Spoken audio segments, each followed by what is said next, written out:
Dears, once again welcome back to lovely shouts. Lovely ഷൗട്ട്സിൻ്റെ LP, UP, LDC പരീക്ഷകളുടെ മറ്റൊരു mock ടെസ്റ്റിലേക്ക് വീണ്ടും സ്വാഗതം. 2023 നടന്ന പരീക്ഷകളിൽ ആവർത്തിച്ച GK ക്വസ്റ്റ്യൻസാണ് നമ്മൾ വീഡിയോ രൂപത്തിൽ ഡിസ്കസ് ചെയ്തുകൊണ്ടിരിക്കുന്നത്. ഇന്ന് നമ്മൾ നോക്കാൻ പോകുന്നത് 2023 നടന്ന +2 ലെവൽ മെയിൻ പരീക്ഷയുടെ ഒരു ക്വസ്റ്റ്യൻ പേപ്പറാണ്. നോക്കാം. ഫസ്റ്റ് ക്വസ്റ്റ്യൻ: താഴെ കൊടുത്തിരിക്കുന്നവയിൽ ചരിത്രപരമായി തെറ്റായ പ്രസ്താവന ഏത്? താഴെ കൊടുത്തിരിക്കുന്നവയിൽ ചരിത്രപരമായി തെറ്റായ പ്രസ്താവന ഏതാണ്?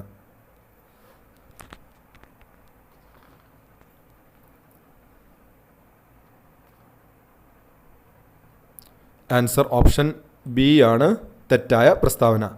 നെപ്പോളിയൻ്റെ പതനത്തിനിടയാക്കിയ വാട്ടർലൂ യുദ്ധം നടന്നത് 1818 ആണ്.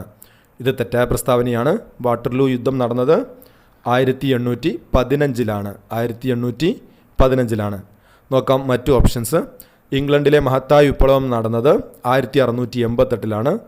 1492 കൊളംബസ് അമേരിക്കയിൽ എത്തിച്ചേർന്നു. റഷ്യൻ വിപ്ലവം നടന്നത് 1917 ആണ്. അപ്പോൾ ഇവിടെ തെറ്റായ പ്രസ്താവനയാണ്. നെപ്പോളിയൻ്റെ പതനത്തിനിടയാക്കിയ വാട്ടർലൂ യുദ്ധം നടന്നത് 1818 ആണ്. ശരിയായത് 1815 വാട്ടർലൂ യുദ്ധം നടന്നത് 1815. നെക്സ്റ്റ് ക്വസ്റ്റ്യൻ നോക്കാം. ഫ്രഞ്ച് ഈസ്റ്റ് ഇന്ത്യ കമ്പനി സ്ഥാപിക്കപ്പെടുമ്പോൾ ആരായിരുന്നു ഫ്രാൻസിലെ ഭരണാധികാരി? ഫ്രഞ്ച് ഈസ്റ്റ് ഇന്ത്യ കമ്പനി സ്ഥാപിക്കപ്പെടുമ്പോൾ ആരായിരുന്നു ഫ്രാൻസിലെ ഭരണാധികാരി?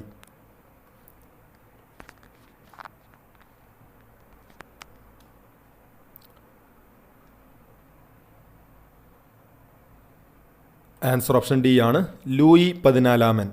Louis 14 French East India company സ്ഥാപിക്കപ്പെടുമ്പോൾ ഫ്രാൻസിലെ ഭരണാധികാരി. ലൂയി 14. നെക്സ്റ്റ് ക്വസ്റ്റ്യൻ നോക്കാം.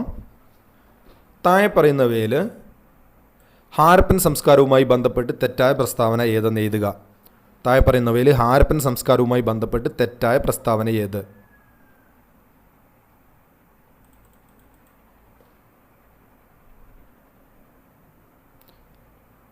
ആൻസർ ഓപ്ഷൻ എ ആണ്. ഹാരപ്പൻ സംസ്കാരം ഒരു ഇരുമ്പ് യുഗ സംസ്കാരം ആയിരുന്നു. തെറ്റായ പ്രസ്താവനയാണ്. ശരിയായ പ്രസ്താവനകൾ നോക്കാം. ഹാരപ്പൻ ജനത മാതൃദൈവത്തെ ആരാധിച്ചിരുന്നു. ഹാരപ്പൻ ജനത ശുചിത്വത്തിന് പ്രാധാന്യം നൽകിയിരുന്നു. ഹാരപ്പൻ ജനത വിദേശ രാജ്യങ്ങളുമായി വ്യാപാര ബന്ധത്തിൽ ഏർപ്പെട്ടിരുന്നു. ഹാരപ്പൻ സംസ്കാരം ഒരു ഇരുമ്പ് യുഗ സംസ്കാരം ആയിരുന്നു എന്നത് തെറ്റായ പ്രസ്താവനയാണ്. ഇവിടെ ആൻസർ ഓപ്ഷൻ എ ആണ്.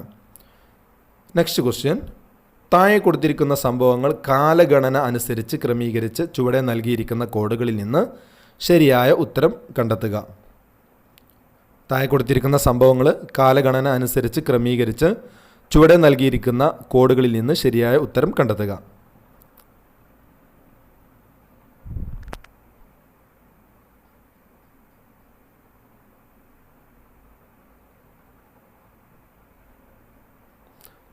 ആൻസർ ഓപ്ഷൻ സി ആണ്. ചൗരി ചൗര സംഭവം, അഹമ്മദാബാദ് മിൽ സമരം, കോൺഗ്രസിൻ്റെ ലാഹോർ സമ്മേളനം, ചമ്പാരൻ സത്യാഗ്രഹം. ഇത് കാലഗണന അനുസരിച്ച് ക്രമീകരിച്ച് എഴുതാനാണ് ക്വസ്റ്റ്യൻ. ആൻസർ 4 ഓപ്ഷൻ സി ആണ്. ആദ്യം നടന്നത് 4, അതായത് ചമ്പാരൻ സത്യാഗ്രഹം. രണ്ടാമതായി നടന്നത് 2 അഹമ്മദാബാദ് മിൽ സമരം.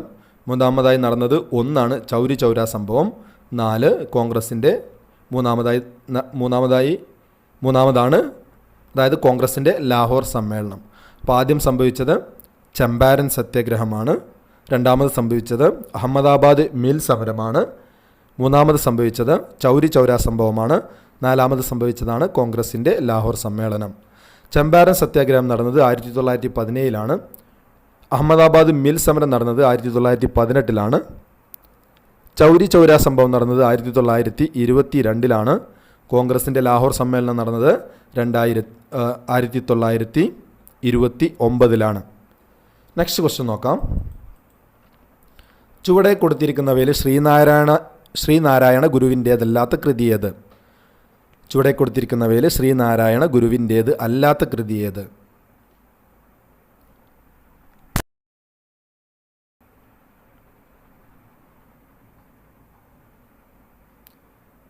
ആൻസർ ഓപ്ഷൻ എ ആണ്. അഖിലത്തിരുട്ട്.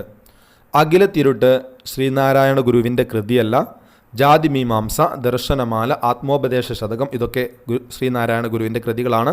ശ്രീനാരായണ ഗുരുവിൻ്റേതല്ലാത്ത കൃതിയാണ് അഖിലത്തിരുട്ട്. വൈകുണ്ഠസ്വാമികളുടെ കൃതിയാണ് അഖിലത്തിരുട്ട്. വൈകുണ്ഠസ്വാമികളാണ് അഖിലത്തിരുട്ട് അമ്മാനെ എന്ന കൃതി എഴുതിയിരിക്കുന്നത്. നെക്സ്റ്റ് ക്വസ്റ്റ്യൻ നോക്കാം. ഓപ്പറേഷൻ ഗംഗ ഏത് ദൗത്യവുമായി ബന്ധപ്പെട്ടതാണ്? ഓപ്പറേഷൻ ഗംഗ ഏത് ദൗത്യവുമായി ബന്ധപ്പെട്ടതാണ്?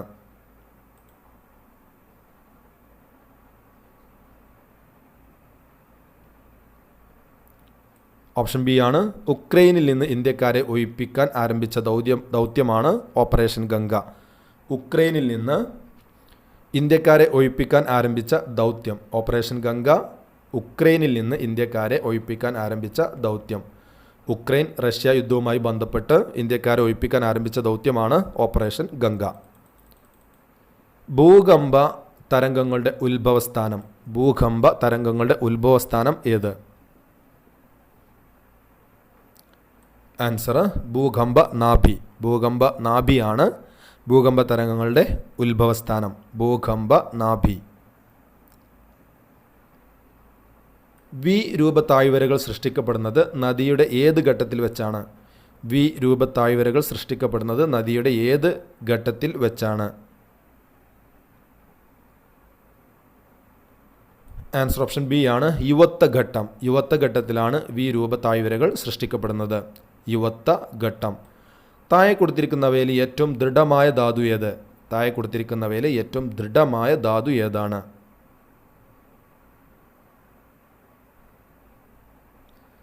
ആൻസർ ഓപ്ഷൻ ഡി ആണ്. ഡയമണ്ട്. ഡയമണ്ടാണ് താഴെ കൊടുത്തിരിക്കുന്നവയിൽ ഏറ്റവും ദൃഢമായ ധാതു. ഊഷ്മാവിൻ്റെയും മഴയുടെയും അടിസ്ഥാനത്തിൽ കാലാവസ്ഥയെ തരംതിരിച്ച ശാസ്ത്രകാരൻ. ഊഷ്മാവിൻ്റെയും മഴയുടെയും അടിസ്ഥാനത്തിൽ കാലാവസ്ഥയെ തരംതിരിച്ച ശാസ്ത്രകാരൻ ആര്?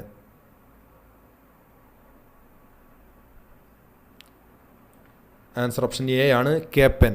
കേപ്പനാണ് ഊഷ്മാവിൻ്റെയും മഴയുടെയും അടിസ്ഥാനത്തിൽ കാലാവസ്ഥയെ തരംതിരിച്ച ശാസ്ത്രജ്ഞൻ. ഊഷ്മാവിൻ്റെയും മഴയുടെയും അടിസ്ഥാനത്തിൽ കാലാവസ്ഥയെ തരംതിരിച്ച ശാസ്ത്രജ്ഞനാണ് കേപ്പൻ. ആൻസർ ഓപ്ഷൻ എ കേപ്പനാണ്. ചെങ്കുളം ജലവൈദ്യുത പദ്ധതി സ്ഥിതി ചെയ്യുന്ന ജില്ല. ചെങ്കുളം ജലവൈദ്യുത പദ്ധതി സ്ഥിതി ചെയ്യുന്ന ജില്ല ഏത്? Answer option C Idukki. Chenkulam ജലവൈദ്യുത പദ്ധതി സ്ഥിതി ചെയ്യുന്നത് ഇടുക്കിയിലാണ്. ഇടുക്കി ജില്ലയിലാണ്. എം സി റോഡിന് സമാന്തരമായി ദേശീയപാത അതോറിറ്റി നിർമ്മിക്കുന്ന പാതയുടെ പേര്. എം സി റോഡിന് സമാന്തരമായി ദേശീയപാത അതോറിറ്റി നിർമ്മിക്കുന്ന പാതയുടെ പേരെന്ത്?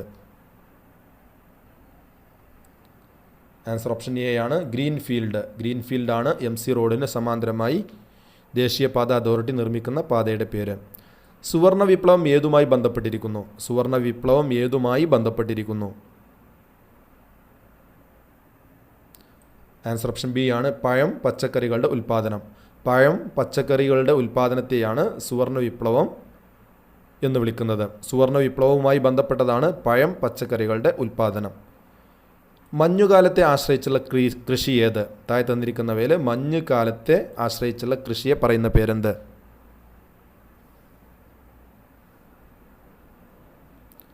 ആൻസർ ഓപ്ഷൻ എ ആണ്. റാബി. റാബി വിളകളാണ് മഞ്ഞുകാലത്തെ ആശ്രയിച്ചിട്ടുള്ള കൃഷി.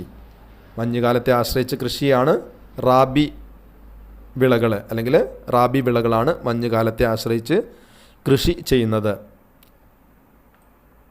കേരളത്തിലെ ചെറുകിട വ്യവസായ സ്ഥാപനങ്ങളെ വികസിപ്പിക്കാൻ രൂപീകരിച്ച സ്ഥാപനം ഏത്? കേരളത്തിലെ ചെറുകിട വ്യവസായ സ്ഥാപനങ്ങളെ വികസിപ്പിക്കാൻ രൂപീകരിച്ച സ്ഥാപനം ഏത്? ആൻസർ സിഡ്കോ. സിഡ്കോയാണ് കേരളത്തിലെ ചെറുകിട വ്യവസായ സ്ഥാപനങ്ങളെ വികസിപ്പിക്കാൻ രൂപീകരിച്ച സ്ഥാപനം. സിഡ്കോ. നീതി ആയോഗിൻ്റെ ആസ്ഥാനം എവിടെ? നീതി ആയോഗിൻ്റെ ആസ്ഥാനം എവിടെയാണ്? Answer option C New Delhi. ന്യൂഡൽഹിയിലാണ് നീതി ആയോഗിൻ്റെ ആസ്ഥാനം. ന്യൂഡൽഹി. 12ാം പഞ്ചവത്സര പദ്ധതിയുടെ ലക്ഷ്യങ്ങൾ എന്തൊക്കെ? 12ാം പഞ്ചവത്സര പദ്ധതിയുടെ ലക്ഷ്യങ്ങൾ ഏതൊക്കെയാണ്? ആൻസർ ഓപ്ഷൻ ഡി ആണ്. ഇവയെല്ലാം, അതായത് സുസ്ഥിര വികസനം, മുഴുവൻ ഗ്രാമങ്ങളെയും വൈദ്യുതീകരിക്കുക, വിദ്യാലയങ്ങളിലെ ലിംഗ അസമത്വം കുറയ്ക്കുക, ഇവയെല്ലാം 12ാം പഞ്ചവത്സര പദ്ധതിയുടെ ലക്ഷ്യങ്ങളാകുന്നു. ആൻസർ ഇവയെല്ലാം. നെക്സ്റ്റ് ക്വസ്റ്റ്യൻ നോക്കാം. ലോക പയറുവർഗ്ഗ ദിനം എന്ന്. ലോക പയറുവർഗ്ഗ ദിനം എന്നാണ്. ഫെബ്രുവരി 10. ഫെബ്രുവരി 10 ലോക പയറുവർഗ്ഗ ദിനം. ലോക പയറുവർഗ്ഗ ദിനമാണ് ഫെബ്രുവരി 10. ഇന്ത്യൻ ഭരണഘടനയിലെ റിപ്പബ്ലിക് എന്ന ആശയം കടമെടുത്തിരിക്കുന്നത് ഏത് രാജ്യത്തിൻ്റെ ഭരണഘടനയിൽ നിന്നാണ്? ഇന്ത്യൻ ഭരണഘടനയിലെ റിപ്പബ്ലിക് എന്ന ആശയം കടമെടുത്തിരിക്കുന്നത് ഏത് രാജ്യത്തിൻ്റെ ഭരണഘടനയിൽ നിന്നാണ്?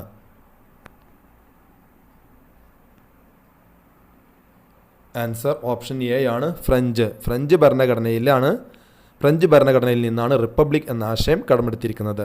റിപ്പബ്ലിക് ഫ്രഞ്ച് ഭരണഘടനയിൽ നിന്ന്. ഭരണഘടനാ നിർമ്മാണ സഭയിൽ ലക്ഷ്യപ്രമേയം അവതരിപ്പിച്ചതാര്? ഭരണഘടനാ നിർമ്മാണ സഭയിലെ ലക്ഷ്യപ്രമേയം അവതരിപ്പിച്ചത് ആരാണ്?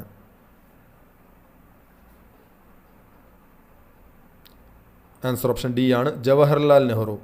ജവഹർലാൽ നെഹ്റുവാണ് ഭരണഘടനാ നിർമ്മാണ സഭയിൽ ലക്ഷ്യപ്രമേയം അവതരിപ്പിച്ചത്.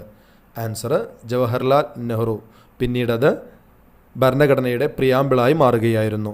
അപ്പോൾ ലക്ഷ്യപ്രമേയം അവതരിപ്പിച്ചത് ജവഹർലാൽ നെഹ്റുവാണ്. ലക്ഷ്യപ്രമേയം പിന്നീട് ഭരണഘടനയുടെ പ്രിയാമ്പിളായി മാറുകയാണ് ചെയ്തത്. അപ്പോൾ പ്രിയപ്പെട്ട കൂട്ടുകാരെ, ഇന്നത്തെ ക്വസ്റ്റ്യൻസിൽ നമ്മൾ 20 ക്വസ്റ്റ്യൻസാണ് നോക്കിയിരിക്കുന്നത്. +2 ലെവൽ മെയിൻ എക്സാമിലെ ക്വസ്റ്റ്യൻ പേപ്പറാണ് നമ്മൾ ഡിസ്കസ് ചെയ്തുകൊണ്ടിരിക്കുന്നത്. 2023 പരീക്ഷകളിൽ ചോദിച്ച GK ക്വസ്റ്റ്യൻസാണ്. മറ്റു ക്വസ്റ്റ്യൻസുമായിട്ട് നെക്സ്റ്റ് വീഡിയോയിൽ വീണ്ടും കാണാം. Thanks for watching.